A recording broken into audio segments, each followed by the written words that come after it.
संस्कारी गरीब बहू की बिगड़ी सास। बबीता सिर पर घूंघट किए रसोई घर में खाना बनाकर सारा खाना खाने की मेज पर लगाती है। तभी मॉडर्न सास कामिनी स्लीवलेस गाउन और हाई हील्स पहने हुए कमरे से बाहर आती है। तभी बहू बोलती है, अरे सासू माँ, आप कहीं जा रही हैं? यस बेब्स, मैं मेरी फ्रेंड के घर नाइट किटी पार्टी में जा रही हूँ, मेरा वेट मत करना। अरे भाग्यवान, ये कोई वक्त है घर से बाहर जाने का? वक्त का अता पता है कि नहीं? रात के 10 बज रहे हैं। रिलैक्स डार्लिंग, 10 ही तो बजे हैं। It's not a big deal, bye guys. ये कहकर कामिनी किटी पार्टी के लिए निकल जाती है, जिससे कामिनी के पति महेश का मुंह उतर जाता है।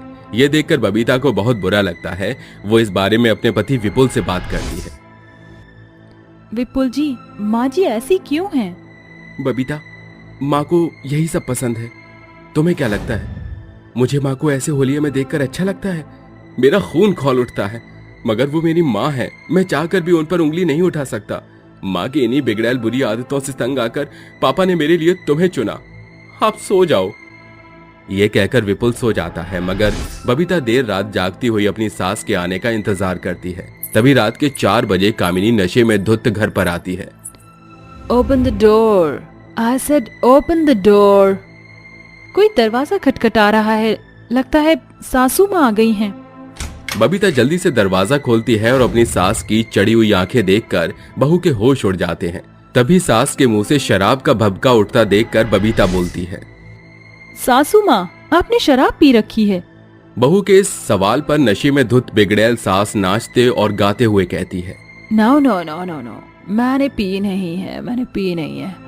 हाँ जी, मैनू पिला दी गई है, ज्यादा हो गई है, पर जो भी है वो सही है। आप होश में नहीं है, चलिए मैं आपको कमरे में छोड़ाती हूँ। बबीता अपनी सास को कमरे में ले जाकर सुला देती है। अगली सुबह होने पर सास सिर पकड़कर कमरे से बाहर आती है। ओह गॉड, मेरा सर। सास को सोफे पर बिठाकर बहू उसे नींबू पानी बढ़ाकर बोलती है, ये लीजिए माँ जी, नींबू पानी पी लीजिए, आपको आराम मिलेगा। कामिनी को नींबू पानी देता देखकर कुर्सी पर बैठा ससुर ताने देते हुए बोलता है, अरे बहू, ये क्या कर रही है तू? अपनी दारूबाज सास को नींबू पानी दे रही है। उसे चखना और शराब दे। क्यों कामिनी, ठीक कहा ना मैंने? Just shut your mouth, Mahesh, and you bloody bottom। अपना ये देहाती होलिया दिखाकर मेरा दिन खराब मत किया करो। Just get lost। ये कहकर कामिनी नींबू पानी से भरा कांच का गिलास जमीन पर तोड़ देती है, जिससे कांच का एक टुकड़ा छिटक कर बेचारी बहू के पैर में चुभ जाता है। माँ, मेरा पैर। क्या हुआ बबीता, तुम ठीक तो हो? जी, मैं ठीक हूँ। ओह कम ऑन विपुल, जरा सा कांच लगा है, मरी नहीं है ये देहातन। हाँ, both son and father foolish people for her। कामिनी बगैर किसी गलती के अपनी गरीब बहू को चोट पहुंचाती है, और इतने पर भी जब उसका मन नहीं बढ़ता तो अपनी अंग्रेजी फटकार झाड़कर कमरे में चली जाती है। ऐसे ही दिन बीतते जाते हैं, मगर सास की बदमाशियां बंद होने का नाम नहीं ले रही थी। बबीता हर बार अपनी सास को समझाने की नाकाम कोशिश करती रही, जिसके नतीजे में उसे आड़ा टेढ़ा जवाब और गवार गरीब का ताना सुनने को मिलता। फिर एक दिन विपुल और महेश को कुछ दिनों के लिए काम से घर से बाहर जाना पड़ता है, मगर बहू को कहाँ पता था कि अब उसकी सास की अय्याशी और बढ़ने वाली थी। Come on, कामिनी, अब ना तो पति है ना बेटा, लेट्स एंजॉय। कामिनी झट से अपनी सहेलियों को फोन घुमाकर उन्हें घर पर आने के लिए इनवाइट करती है। हे मोनिका, कल की किटी पार्टी मेरे घर पर है, यू ऑल आर इनवाइटेड। सभी को इन्फॉर्म कर देना। अपनी सास की इस प्लानिंग से अनजान बहू अगले दिन सुबह सारा काम धाम खत्म करके खाना बना लेती है। तभी दोपहर के 12 बजे कामिनी कमरे से बाहर आती है। सासू माँ, उठ गई आप? आपके लिए चाय बना दूं या कॉफी? ओह गॉड, तुम इतना बोल बोल कर थकती नहीं क्या? जब मन किया बूफर की तरह बचने लगती हो। एनीवेज, आज शाम को मेरे फ्रेंड्स आने वाले हैं, उनके लिए कॉन्टिनेंटल फूड बनाना। मगर माँ जी, मैंने आपको और अपना खाना सुबह ही बना लिया था। तो वो खाना खुद ही ठूस लेना, समझी? मुझे अपनी किटी पार्टी में कोई कमी नहीं चाहिए। कामिनी के कहने पर बबीता किचन में आकर तैयारियों में लग जाती है। वहीं शाम होते ही कामिनी बैकलेस ड्रेस पहनकर तैयार होती है। तभी घर में उसकी सभी सहेलियां आती हैं। तभी रॉकी की नजर बबीता की सास कामिनी पर अटक जाती है। वो कामिनी की कमर पर हाथ फेरता हुआ बोलता है, wow Kamini, you looking very bold and very sexy. वैसे ये कौन है? ये मेरी नाम की बहू है। अरे ओ मेरी बोरिंग बहू, खड़ी क्या है, चल मेरे फ्रेंड्स का वेलकम कर। बबीता मेज पर समोसे और पकोड़े परोसती है, जिसे देखकर कामिनी की बिगड़ैल सहेलियां बेचारी बहू का मजाक बनाने लगती हैं। ओह गॉड कामिनी, ये क्या बनाया है तेरी बहू? किटी पार्टी में समोसे और कचौड़ी कौन खाता है? सभी के सामने अपनी खिल्ली उड़ता देखकर सास सभी के सामने अपनी बहू को एक थप्पड़ मारती है। यू ब्लडी जाहिल, मैंने उसे कॉन्टिनेंटल फूड बनाने को कहा था। गलती उसकी नहीं बल्कि इसकी गरीबी की है। दाल चावल से आगे कुछ खाया या देखा होता तो पता होता ना। इसके बाद कामिनी बबीता को घसीट कर कमरे में बंद करके अपने आवारा फ्रेंड सर्कल के साथ टल्ली होकर पार्टी करती है। वहीं बेचारी अंदर की खिड़की पर खड़ी होकर न चाहते हुए भी वो ये नजारा देख रही होती है। माँ जी दरवाजा खोलिए। What's a rocking party? Enjoy guys. अचानक विपुल और महेश घर चले आते हैं और घर का बिखरा माहौल देखकर गुस्से से भर जाते हैं। इतने में विपुल बंद दरवाजा खोल देता है और महेश गुस्से से रॉकी का गिरेबान पकड़कर उसे घर से बाहर निकालने लगता है। Out! I said get out! Relax Mahesh Babu, इतना गुस्सा करोगे तो बीपी बढ़ जाएगा तुम्हारा। अभी कामिनी ऐसे कह रही होती है कि रॉकी महेश को चिढ़ाकर कहता है, बाय कामिनी बेबी, कल मिलते हैं। अरे कल किसने देखा है? कामिनी जाओ अपने मन की करो, तुम किसी रिश्ते के लायक नहीं हो। महेश कामिनी को घर से निकालकर दरवाजा बंद कर देता है और बबीता बोलती है, ससुर जी आपको माँ जी को घर से बाहर नहीं निकालना चाहिए था, आखिर ये उनका भी घर है। शायद तेरी सास ने कभी इसे अपना घर समझा ही नहीं बहू। तुझे तेरे ससुर की सौगंध है जो तूने ये दरवाजा खोला तो। अगली सुबह जब बबीता दरवाजा खोलती है तो उसकी सास बाहर बेहोश पड़ी होती है, जिसे देख बहू आंसुओं से भर जाती है। ससुर जी, विपुल जी जल्दी आइए, माँ जी बेहोश हो गई। कुछ देर में कामिनी को अस्पताल में भर्ती कराया जाता है और कुछ देर बाद, डॉक्टर साहब माँ जी को क्या हुआ है? देखिए, बेहिसाब सिगरेट और शराब पीने के कारण आपकी सास के लंग्स डैमेज हो गए हैं। उन्हें ये सब बंद करना होगा और उनका खास ख्याल रखना होगा। डॉक्टर की हिदायत के आधार पर बबीता दिन रात अपनी सास की सेवा में लगी रहती है। वो रात की नींद झोंक कर उसके हाथ पांव दबाती, घंटों उसके साथ बैठकर बातें करती, जिससे कामिनी पूरी तरह से रिकवर हो जाती है और अपने किए पर पछताते हुए बोलती है, मुझे माफ कर दे, कब मेरे कदम लड़खड़ाकर बुरी लत में फंस गए मुझे पता ही नहीं चला, मगर मेरी ये नई जिंदगी तेरी दी हुई है। आज से मेरी जिंदगी पर तेरा हक है। विपुल के पापा मुझे माफ कर दो, मैंने आपका भी बहुत दिल दुखाया है। अब मैं सब कुछ भुला देना चाहती हूँ। मुझे आप सभी के सपोर्ट की जरूरत है। आखिरकार बहू के संस्कार बिगड़ैल सास के बुरे स्वभाव पर भारी पड़ जाते हैं, जिसके बाद कामिनी अपना बुरा पहनावा और आदतें छोड़कर संस्कारी बहू की सास बनकर अपने परिवार के खो चुके रिश्ते में फिर से घुलने मिलने लगती है।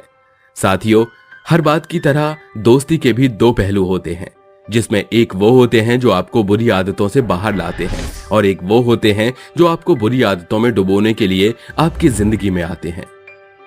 लता अपनी सास सुष्मिता के साथ अस्पताल में बैठी थी। तभी एक नर्स लता के पास आकर उसे अंदर जाने को कहती है। बहू को अंदर जाता देखकर उसकी सास सुष्मिता भी उसके पीछे हो लेती है। कुछ देर बाद, क्या बात है डॉक्टर साहब, आप तब से रिपोर्ट को क्यों देख रहे हैं? आई एम सॉरी सुष्मिता जी, मगर आपकी बहू में बहुत ही कॉम्प्लिकेशंस हैं, इसलिए वो कभी भी कंसीव नहीं कर पाएंगे। अरे डॉक्टर साहब, अंग्रेजी छाटना छोड़कर हिंदी में बताइए क्या लिखा है इस रिपोर्ट में। आपकी बहू कभी मां नहीं बन सकती। अपने बहू के बांझ होने की खबर सुनकर सुष्मिता के गुस्से का ठिकाना नहीं था। वो सारे रास्ते बेचारी बहू को कोसते हुए घर आ अपने बेटे चमन को एक की दो लगाकर बताने लगी। अरे मेरे तो भाग्य ही फूट गए इस बांझ को बहू बनाकर। शक तो मुझे पहले दिन से था, जब शादी के 2 साल बाद तक इसकी गोद हरी नहीं हुई, तभी मेरा दिमाग ठनका और देख, डॉक्टर के जांच से साफ हो गया कि इसकी कोख ठूठी है। निकल जा मेरे घर से, अब मेरे घर के छत के नीचे तेरे लिए कोई जगह नहीं। ससुराल के बेघर होने के ख्याल भर से लता की आंखों में आंसू भर आते हैं और वो अपने पति और सास के आगे गिड़गिड़ाने लगती है। अजी, माँ जी को समझाइए ना, मैं कहाँ जाऊंगी। चमन अपनी माँ सुष्मिता के जैसे ही सख्त दिल इंसान था, जो अपनी माँ के चलाए चलता था, और लता के बांझ होने की खबर के बाद उसका गुस्सा लता पर खौल उठा था। उसने लता को जोर से लात मार दी। बस निकल जाए यहाँ से, अरे तेरे यहाँ होने का क्या फायदा, जो तू मुझे एक बच्चा तक नहीं दे सकती। चल भाग यहाँ से, वरना तेरी हड्डी पसलियों को पीस कर रख दूंगा मैं। आखिरकार चमन ने अपनी माँ की मर्जी मानकर लता को घसीट कर घर से बाहर फेंक दिया। कुछ ही देर बाद अंधेरा घिर आया, पर आखिरकार रात होने पर लाचार बहू की आस टूटकर बिखर गई। हे सीता माँ, आज इस बांझ बहू को तुम्हारे ही जैसे बनवास मिला है। मेरे पास कोई ठिकाना नहीं। इस सकेती में तुम मेरा सहारा बनना माँ। कुछ दूर चलने के बाद लता एक फुटपाथ पर बैठकर अपने किस्मत को कोसते हुए फूट फूट कर रोते हुए वहीं सो जाती है। तभी एक पुलिस वाला लता पर एक लाठी चलाता है। अरे ओ छप्पन छोरी, चलो उठ यहाँ से। ये फुटपाथ तेरे बाप ने बनाया है क्या, जो मजे से यहाँ नींद खींच रही है? मेरे पास कोई ठिकाना नहीं, किस्मत की सताई हूँ साहब। अरे बंद करे झूठ मूठ के आंसू बहाना। तुम जैसी अयाशबाज औरत अपने ढीले कैरेक्टर के कारण न घर की रहती है न घाट की। चल भाग यहाँ से। लता सारी रात भूखे प्यासे सड़कों पर मारी मारी भटकती है, मगर हर जगह से कोई न कोई उसे भगा ही देता है और आखिरकार लाचारी उसे कचरे के ढेर में ले आती है। कहने वाले ने सच ही कहा है, किस्मत पर किसी का जोर नहीं चलता। ये कब इंसान को खाक बना दे और कब ताज पहना दे, कोई नहीं जानता। लता उस कचरे के ढेर में ही एक छोटा सा तंबू गाड़कर अपने रहने के लिए एक ठिकाना बना लेती है और दिन भर कूड़ा बीन कर शाम होते ही उसे भंगार के दुकान पर बेचकर अपने लिए रोटी कमाती है। हे भगवान, आखिर तूने मुझ कचरा बीनने वाली की किस्मत किस कलम से लिखी है, जो मेरे पास एक रिश्ते नहीं रहते। क्यों बनाया तूने मुझे अधूरी औरत। अगली सुबह होते ही एक बड़ी सी कूड़े से भरी गाड़ी कचरे के ढेर में कूड़ा फेंक जाती है। उनके जाने के बाद लता जैसे ही उस कचरे के ढेर से बेचने लायक सामान बिनने के लिए कदम बढ़ाती है, इतने में कचरे के ढेर में बिखरे कांच के टुकड़े उस गरीब कचरे वाली के पांव में गड़ जाते हैं। आह माँ, मेरा पैर बचाओ, मैं भी किसे पुकार रही हूँ। भला मुझ कचरे वाली की मदद के लिए कोई क्यों आएगा, क्योंकि ये दुनिया तो हमसे घिन करती है और नफरत की नजर से देखती है। लता अपनी लाचारी पर बहुत रोती है और उसे खुद ही वो कांच अपने पांव से निकालने पड़ते हैं। ऐसे ही दिन ढलते जाते हैं। वो हर रोज कूड़ा कचरा बिन कर अपनी जिंदगी गरीबी में बिता रही थी, जहाँ सारा दिन उसके हाथ पांव कचरे में सने रहते थे और उसे दिन रात कूड़े के बदबू में सांस लेना पड़ता है। वो कभी सड़क पर कूड़ा चुनती नजर आती तो कभी प्लेटफॉर्म और पटरी पर कूड़ा चुनती।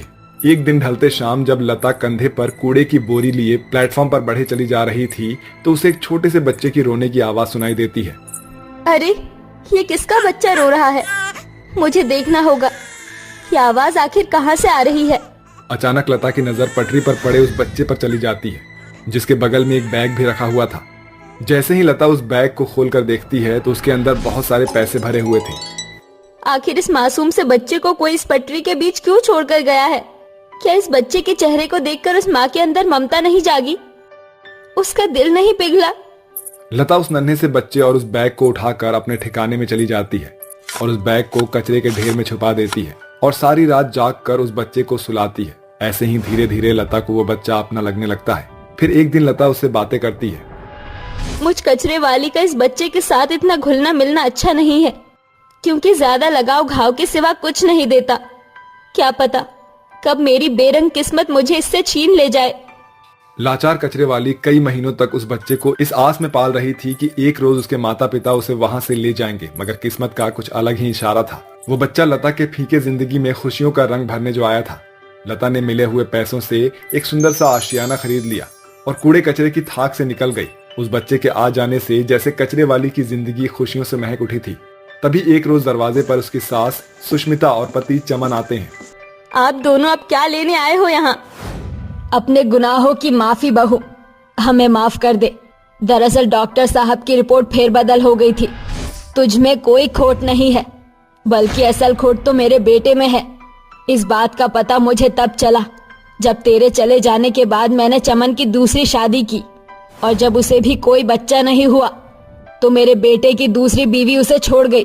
घर चल बहू। उस शाम किस्मत लता को जैसे दोराहे पर लाकर खड़ा कर चुकी थी, जहां एक और उसकी खोई हुई मां बनने की खुशी लौटी थी, मगर लता उस लगाव को झुठला भी नहीं सकती थी जो कचरे के ढेर में रहकर उसे उस अनजाने बच्चे के साथ हो गया। मुझे आप दोनों की झूठी हमदर्दी की कोई जरूरत नहीं है। तब कहाँ था आप दोनों का फिक्र जब मैं रात के अंधेरे में सड़क पर मारी मारी फिर रही थी? तब कहाँ थे मेरे पति जब मैं सड़क पटरी और कचरे के ढेर में दिन काट रही थी? जैसे ही आप दोनों को पता चला कि मेरे अंदर माँ बनने की काबिलियत नहीं, मेरी सास और मेरे पति ने मुझे दूध में पड़े मक्खी की तरह निकाल फेंका। अगर अपने ऐसे होते हैं तो मुझे नहीं चाहिए आप दोनों का साथ। मेरे लिए ये मेरा बच्चा ही सब कुछ है। मैंने मन बना लिया है, अब मैं इसी बच्चे के साथ उसकी माँ बनकर रहूंगी। ऐसा बोलकर लता अपनी सास और अपने पति के मुंह पर दरवाजा मार देती है। उस दिन के बाद से लता अपनी पिछली जिंदगी को भुलाकर उस बच्चे को अपना आज बना लेती है और जब कभी वो किसी गली सड़कों पर बच्चों को कूड़ा बीनते हुए देखती थी तो उनकी मदद जरूर करती थी।